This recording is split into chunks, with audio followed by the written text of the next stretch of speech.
Hi friends, நான் Gopi சுதாங்கிற channel ஆரம்பிச்சிருக்கேன். இந்த சேனல் என்னன்னா ஸ்பெஷலி வந்து ரெசிபீஸ் இருக்கும். அதே மாதிரி சீசன் டைம்ல கோலங்கள் அந்த மாதிரி புதுசா நான் அப்லோட் பண்ணலாம்னு இருக்கேன். இது வந்து என்னன்னா எல்லாத்துக்குமே உபயோகமா இருக்கும். கட்டாயம் என்னோட வியூவர்ஸ் வந்து நீங்க சப்போர்ட் பண்ணனும். என்னோட சேனலை மறக்காம Subscribe பண்ணிட்டு பக்கத்துல இருக்கிற பெல் ஐகானை கிளிக் பண்ணுங்க. நான் அப்லோட் பண்ற எல்லா வீடியோவுமே நீங்க ரெகுலராவே பார்க்கலாம். Thank you. Hello friends, welcome to Pebbles. நான் இன்னைக்கு செய்ய போறது கம்பு தோசை. ஒரு கப் கம்பு எடுத்துட்டேன்னா நம்ம அரை கப் வந்து அரிசி எடுத்துக்கலாம். இது கூட வந்து வெங்காயம், பூண்டு, பெரிய வெங்காயம் எல்லாமே ஆட் பண்ணி செய்ய போறோம். வாங்க எப்படி செய்யறதுன்னு பார்க்கலாம். கம்பு தோசைக்கு தேவையான பொருட்கள் என்னங்கறத பார்த்துடலாம். கம்பு ஒரு கப்புக்கு நான் அரை கப் வந்து அரிசி எடுத்திருக்கேன். 8 வரமிளகாய், 3 சின்ன வெங்காயம். இது வந்து அந்த கன்சிஸ்டன்சிக்காக எடுத்திருக்கேன். டேஸ்டாவும் இருக்கும். 3 பல் பூண்டு, ஒரு பெரிய வெங்காயத்தை சின்னதா கட் பண்ணியிருக்கேன். தேவையான அளவு உப்பு, 1 டேபிள் ஸ்பூன் சீரகம், 3 டேபிள் ஸ்பூன் தேங்காய் எடுத்திருக்கேன். அதாவது அளவு வந்து நீங்க 1 டம்ளருக்கு பாதி டம்ளர் வந்து அரிசி எடுத்துக்கோங்க. அப்பதான் வந்து டேஸ்டாவும் இருக்கும். தேங்காய் வந்து என்னன்னா கொஞ்சம் நறுநறுன்னு அந்த டேஸ்ட்டுக்காக நான் தேங்காய் எடுத்திருக்கேன். இது எல்லாத்தையுமே நம்ம வந்து மிக்சியில் அரைச்சிக்கலாம். அதாவது என்னன்னா வெங்காயம் வந்து நம்ம கடைசியா ஆட் பண்ணிக்கலாம். மிக்சியில் 8 வரமிளகாய், வெங்காயம், 3 பல் பூண்டு, இது கூட நம்ம அரிசியும் போட்டுக்கலாம். இதுக்கு தண்ணி வந்து தேவையான அளவு ஆட் பண்ணுறேன். இதை வந்து நல்லா அரைச்சிக்கோங்க. கம்பை வந்து நம்ம கொஞ்சம் நறுநறுன்னு அரைச்சிக்கலாம். இதை வந்து நல்லா பேஸ்ட் மாதிரி அரைச்சிக்கணும். அதாவது இது கூட நீங்கள் பெரிய வெங்காயத்தை அரைக்கலாம். ஆனால் பெரிய வெங்காயம் வந்து நம்ம லாஸ்ட்டில் போட்டுக்கலாம். அதனால நான் அப்படியே போட்டுக்கலாங்கிறதுனால அரைக்கல. இதை வந்து நல்லா உப்பு சேர்த்து நம்ம கொஞ்சம் அரைச்சிக்கலாம். இதுக்கு அளவாக தான் நான் ஆட் பண்ணியிருக்கேன். கம்புக்கு வந்து நம்ம திருப்பியும் ஆட் பண்ணிக்கலாம். இதை வந்து நல்லா மிக்சியில் அரைச்சி எடுத்துக்கலாம்.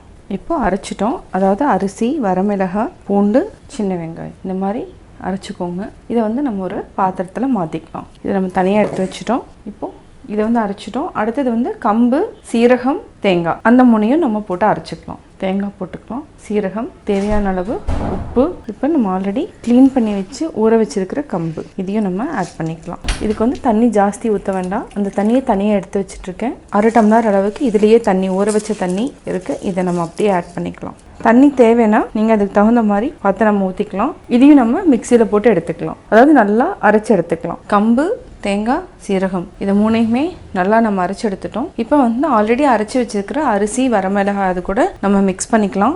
ஆல்ரெடி அரைச்சி வச்சிருக்கிறது கூட நம்ம மிக்ஸ் பண்ணுறோம். இந்த மாதிரி நல்லா மிக்ஸ் பண்ணி விடுங்க. இன்னும் கொஞ்சம் நம்ம தண்ணி விட்டுக்கலாம். இது ரொம்ப சத்தான தோசை. அதே மாதிரி வெயில் காலத்துக்கு எல்லாத்துக்குமே ரொம்ப நல்லது. உடம்புக்கு ரொம்ப குளிர்ச்சி. கொஞ்சமாக தண்ணி ஊற்றிட்டு நம்ம மிக்சியில் அதாவது இருக்கிறது எல்லாமே தண்ணி ஊற்றி கழுவி ஊற்றிக்கலாம். வாரத்துக்கு 3 நாள் வந்து கம்பு தோசை, ராகி தோசை, வெள்ளை சோள தோசை இது எல்லாமே என்னென்னா இப்போ இருந்தே நம்ம குழந்தைகளுக்கு வந்து பழக்கப்படுத்தலாம். ஏன்னா இப்போ எல்லாருமே பீஸா, பர்கர் அந்த மாதிரி தான் சாப்பிட்ருக்காங்க. இந்த மாதிரி அந்த பழைய காலத்தில் வந்து யூஸ் பண்ண அதாவது ராகி, கம்பு இதெல்லாமே யூஸ் பண்ணனா எனர்ஜியாக இருக்கும், உடம்புக்கு ரொம்ப நல்லது. இதை வந்து நீங்கள் ஃப்ளேவருக்கு தகுந்த மாதிரி பூண்டு தேவைன்னா அதிகப்படுத்தி கொடுத்துக்கலாம். அந்த மாதிரி கொஞ்சம் கொஞ்சமாக நீங்கள் மாற்றிக்கோங்க இதிலிருந்தே. இப்போ நம்ம வெங்காயம் ஆட் பண்ணிக்கலாம். கூடவே கொஞ்சமாக கருவேப்பிலையும் நம்ம ஆட் பண்ணுறேன். கருவேப்பிலையை கிள்ளி போடுங்க. உங்களுக்கு பச்சை மிளகாய் தேவைன்னா பச்சை மிளகாயும் நீங்கள் ஆட் பண்ணிக்கலாம். நம்ம இதை வந்து 1 மணி நேரம் அப்படியே வச்சிடலாம். 1 மணி நேரத்துக்கு அப்புறம் நம்ம தோசை ஊற்றிக்கலாம். இப்போ ரெடி ஆகிடுச்சு. அதாவது 1 மணி நேரத்துக்கு அப்புறம் நம்ம எடுத்துக்கலாம். 1 மணி நேரம் ஆயிடுச்சு. இப்போ மாவு பார்த்தீங்கன்னா அதாவது என்ன ரொம்பவும் புளிக்காது, கரெக்டாக இருக்கும். இப்போ நம்ம தோசை ஊற்றிக்கலாம். நல்லா மிக்ஸ் பண்ணிவிட்டு உப்பு இருக்கான்னு நீங்கள் செக் பண்ணிக்கோங்க. உப்பு தேவைன்னா ஆட் பண்ணிவிட்டு நம்ம தோசை ஊற்றிக்கலாம். தோசைக்கல் வச்சுட்டோம். இதுக்கு நல்லெண்ணெய் தான் நான் ஊற்ற போகிறேன். நல்லா கல் காஞ்சிருச்சு. தோசை ஊற்றிக்கலாம். இது வந்து அதாவது ரொம்ப லேசாக வராது, கொஞ்சம் நம்ம கெட்டியாக தான் ஊற்றணும். சிம்மில் வச்சுக்கோங்க. இதுக்கு வந்து நல்லெண்ணெய் விட்டுக்கலாம். அதாவது இந்த தோசை சுடுறப்பவே வந்து அந்த கம்பனோட வாசம் வந்து நல்லா வாசம் வரும். நல்லா வெந்துட்டுருக்கு.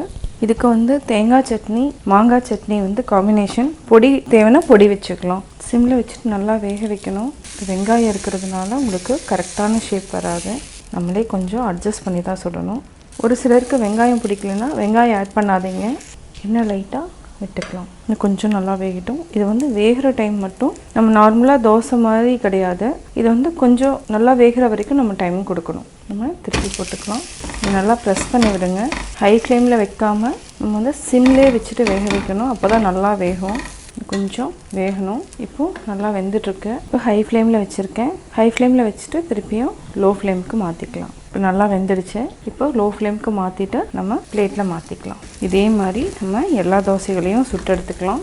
நான் இன்றைக்கி கம்பு தோசை காம்பினேஷன் வந்து தேங்காய் சட்னி அரைச்சிருக்கேன். தேங்காய் சட்னி ஆல்ரெடி என்னோடய வீடியோவில் நான் அப்லோட் பண்ணியிருக்கேன். நெக்ஸ்ட் வீடியோ வந்து என்னென்னா மாங்காய் சட்னி, அதாவது கம்பு தோசை, ராகி தோசை, நார்மலாக நம்ம செய்கிற தோசைக்கும் மாங்காய் சட்னியும் செய்யலாம். மாங்காய் சட்னி அடுத்த வீடியோவில் நான் அப்லோட் பண்ணுறேன். சுவையான கம்பு தோசை ரெடி. நான் கம்பு தோசை எப்படி செஞ்சேங்கிறத பார்த்தீங்க. கட்டாயம் உங்களுக்கு இந்த வீடியோ பிடிச்சிருக்கும். இந்த வீடியோ பிடிச்சதுன்னா லைக் பண்ணுங்கள், ஷேர் பண்ணுங்கள், கமெண்ட் பண்ணுங்கள். மறக்காமல் எங்கள் சேனலை சப்ஸ்கிரைப் பண்ணுங்கள்.